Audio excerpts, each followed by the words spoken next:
Okay, we're off, so I'm starting to record. So we're talking the flipped classroom. Okay, so I put out a video earlier about a flipped classroom. So like Tim, when you were in class, man. Okay, what did I do? I just kept lecturing and talking, and then he went home and did homework. I went, okay, I went home and did homework. Okay, so flip is going just the opposite. So kids are doing homework in school and watching videos, hopefully at night, which are just presentations. Some of the PowerPoint presentations that I have for you guys, they're just now voiceover into videos. So I guess to talk about, we're always going to have a technical glitch, aren't we? Okay. Talk about the flipped classroom, the advantages and disadvantages after having done it for a year. Big advantage, I guess, innovative, state of the art, I guess, for what we're trying to all do around here is to, tune into that. There's a price to pay for it, though. It's amazingly time consuming.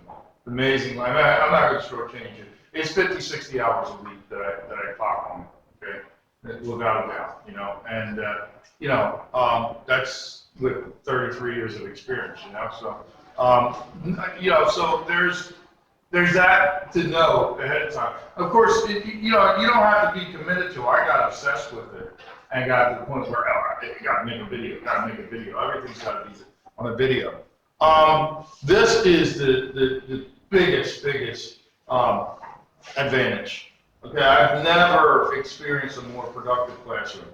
I have never had so much work being done, okay, at one time, all right? And I mean, without having to coerce, there's all kinds of dynamics that develop with that, the groups, and then within the groups, you start to identify who are leaders and who are followers. It's really interesting to observe in that sense, okay? It could get noisy. Surround sample, come to security, surround sample to security, please. And it's not, it's not noisy, it's productive noise. I mean, it's conversations on the topic, it's me migrating around the classroom. I don't really have too much of an issue of trying to keep kids on task. I can just spot on check their work. I can see, some guys got a problem with number 6. Well, Joey's the go-to guy for number 6. You got a problem, see Joe, he's got it. And then, so that encourages them to teach it, which enforces it, with them as well. Okay? Hands-on experience for kids. Okay? They just, the kids need to be engaged. Keeping them engaged this is absolutely keeping them engaged, and it works hand in hand with the productive environment. How many times, I thought the kids had that stuff, okay? I thought they understood it. Here, when I'm going around, I see, no, you're off track on that. Go back and check. I know. After that day, I know, I don't have to worry about how my presentation went. I know how well they absorbed it, okay? By the rate at which they're getting the problems done, by the ease with which they're happening, and of course, over the years, you identify what the problems are going to be anyway, so you kind of are looking out for those things. But that, that's just hands down something I found it to be unique within this approach, okay? Teach 3, 4, 5 classes, all the same thing over and over and over, okay?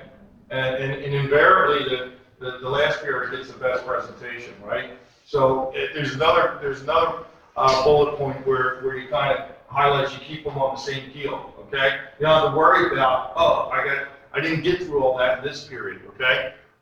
Also, like you say, okay, you're teaching 3, 4, 5 times a day the same thing, you're going to get bored. If you're going to get bored, it's going to reflect in your presentation and, the impact that's going to have. I lose some of my classroom jokes, animations, and keep doing that, because, you'll always know, this is when I plug this in, right? Okay? There's a flip side of that, but sometimes some of that little animation, you kind of interject in there to kind of like cause a memory for the kids, okay? And that memory jogs the concept that you're trying to get across, okay? Sometimes it works against you though, okay? I guess within future videos I'll try to be a little bit more animated, but the videos are just this. They're not me, they're my voice and the like, so. So what else, okay? This, as you said, keeping them on the track at the same, keeping all the classes on track. No disadvantage for that. Absentees, one of the biggest pains we have, right? Okay, absent students. All right. We go till 3:15 and then move along. Thank you. All right. So I don't have to worry about the absentees. All right. Well, what are we doing? Watch the video. Watch the video. Well, where's the worksheet? On Moodle. Okay. So, but it's not like the kids can get away without coming to class because I'm there. I'm there to service them. But I'm going to tell the kids if they want extra help, they miss. What did we miss? Check the videos and then come and talk to me. Okay. Don't just they're there for you. That's the reason why they're there. Okay. Streamline the paperwork. Okay. And not marking homework. Because I'm watching it happen live, okay? I don't have to say, well, Jimmy didn't do his homework, because I'm watching it as it happens, okay? And better than that, than marking homework and just checking it off as having it done. I'm seeing that whether or not they're grasping the material, so you can't go wrong with that. It helps the student keep organized, it helps me keep organized, and to that extent, it's obsessive. I mean, I have to be organized. Since I elected it, you sometimes you want to come in and well, for lack of a better word, you're going to say you're going to wing it today, right? Because the stuff, you can go through it. But if you don't have a presentation then, all right, okay, then you have to go live, which we can still do. But, sometimes you want to get the videos up in a timely fashion so the kids can come home and say, well, the video wasn't there, I didn't do it, I couldn't watch it, So that can become the progress. And I always told them this is a work in progress. Make your math the last thing you have to do. After all you have to do is go home and watch a 10-minute video. What could be so complicated about that? Why can't you wait till 8 o'clock to do that, okay? Don't think that if it's not there at 4 o'clock, it won't be there later. Now, for the years to come, that'll change. But for this, for this initial year, you're going to expect that. I find that I've reduced the amount of cramming because you're insisting on the day-to-day work getting done. Okay, it's insistent. Okay, they don't have a choice to come in and not do their work. Okay, so they are now. Some of them won't watch the videos, and that'll start slowing up things for them. But by and large, I think I think it really has reduced the amount of cramming for tests.